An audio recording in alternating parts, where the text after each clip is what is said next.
Muito bem, meu amigo, muito bem, minha amiga. Vamos agora aos destaques do esporte com o Eric Oliveira. Boa tarde, Eric. Não tá fácil ser torcedor de um time gaúcho. Juventude perdeu, Grêmio e Internacional fizeram um fiasco gigante. O que está acontecendo com os times do Rio Grande do Sul? Eu nem vou colocar o Juventude aí, porque o Juventude vem fazendo aquilo que para o investimento do Juventude é até razoável. Agora a situação de Grêmio Internacional, ela é desesperadora, vergonhosa, acachapante e olha, assim, é de um constrangimento sem tamanho. Ainda bem que eu não vim de preto, ontem até brincava com o pessoal aqui, com o Joy e o Patrick, porque se eu viesse de preto, aí ia fazer jus ao calvário que se encontra o time do Grêmio e a situação preocupante do Internacional, Leandro. Boa tarde para ti e para todo mundo também. Bom, vamos começar a falar, porque o Grêmio é o que tem mais assunto, né? Anunciou ontem a chegada do Felipão e teve um jogo bem, com bastante movimentação, mas vamos começar a falar do Internacional, que perdeu para o São Paulo por 2-0 e chegou a um número incrível de 8 jogos sem vencer no Beira-Rio. E o peso começou para o lado do Diego Aguirre.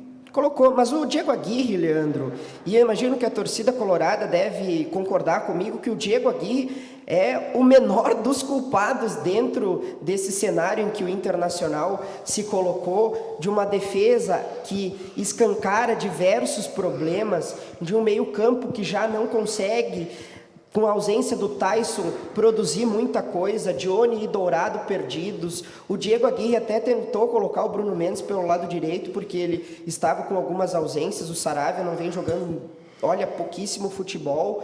Agora, o Inter chega a uma marca preocupante de 8 jogos sem vencer dentro do Beira-Rio contra um São Paulo que meus amigos vêm fazendo no Campeonato Brasileiro ruim. Tanto é que o Hernan Crespo veio por um fio a Porto Alegre, precisava fazer um bom jogo, porque senão a situação lá pro lado do time do São Paulo, que olha, foi campeão paulista sim, mas o Campeonato Brasileiro do São Paulo é ridículo, está no Z4, um time que tem diversos jogadores que ganham uma fortuna, assim como o Grêmio, a situação ela é parecida com o time do São Paulo. Agora, tu começou falando muito bem do Diego Aguirre, aqui eu quero falar uma frase que ele mesmo falou no pós-jogo, para tentar expressar a situação do Internacional. Ele disse o seguinte na entrevista coletiva: fizemos um jogo ruim hoje, vou aceitar as críticas. Não tivemos o jogo que imaginávamos, cometemos muitos erros. Fiquei preocupado e triste, tinha outra expectativa.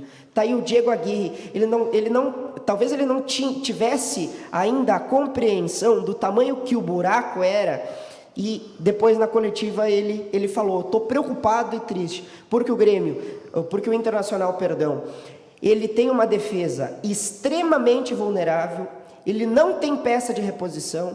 E isso por quê? Porque a direção, e aí até entra o Maurício, que depois se lesionou, porque o Internacional fisicamente está falido,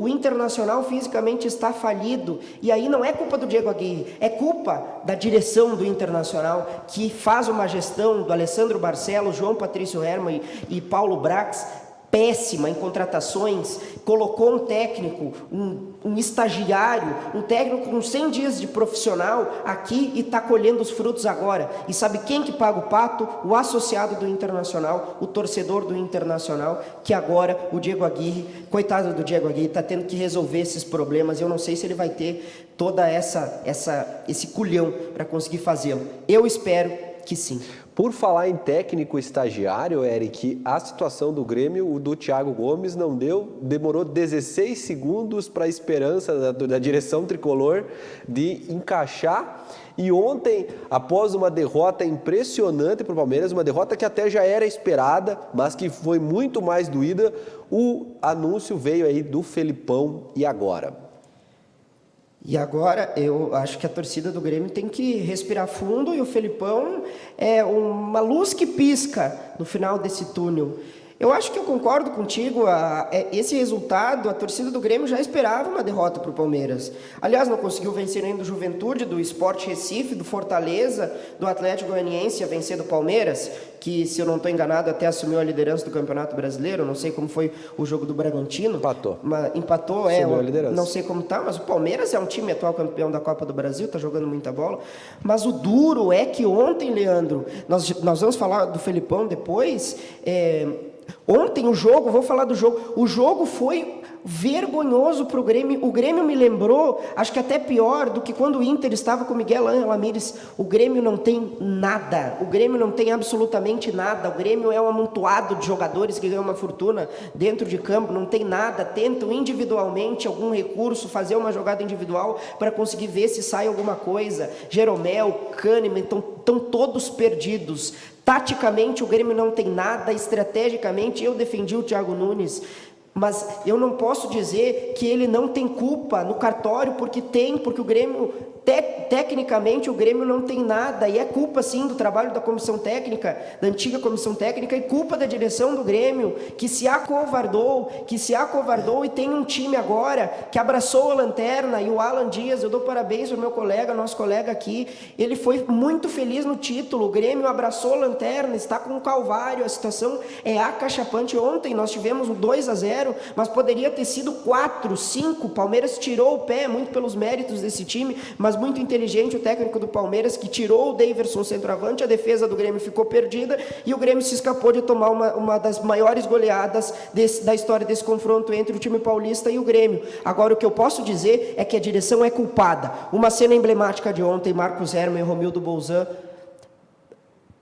assistindo o jogo, conversavam, passivamente assistiam um jogo terrível e são os culpados, porque agora terceirizaram para o Felipão pegar a chave do vestiário e tá contigo. Deram até carta branca para o Felipão, resolve a bucha, pega esse problema. Eu não gosto do Felipão e reitero aqui o que falei desde o início da semana. Acho ele um técnico retranqueiro, muito defensivo, catedrático, por vezes ortodoxo, mas ele tem culhão, ele tem história, ele tem bagagem, ele tem uma história gigantesca no Grêmio, tem trajetória e, acima de tudo, tem identificação. Espero que o Felipão tenha toda essa altivez e que consiga colocar o Grêmio nos rumos, porque o que se desenha é um Grêmio rebaixado para a segunda divisão. Muito bem. Bom, gente, vamos seguindo acompanhando as informações do esporte. Às 5 da tarde, no Virando o Jogo de hoje, você vai ver aí a chegada do Felipão, a entrevista coletiva do Thiago Gomes e também a entrevista coletiva do Diego Aguirre. Então não perca às 5 da tarde toda a repercussão da dupla Grenal e muito mais aqui na TV Bom Dia no Virando o Jogo. Obrigado, Eric, e até lá. Valeu, Leandro. Um abraço para ti e para todo mundo também.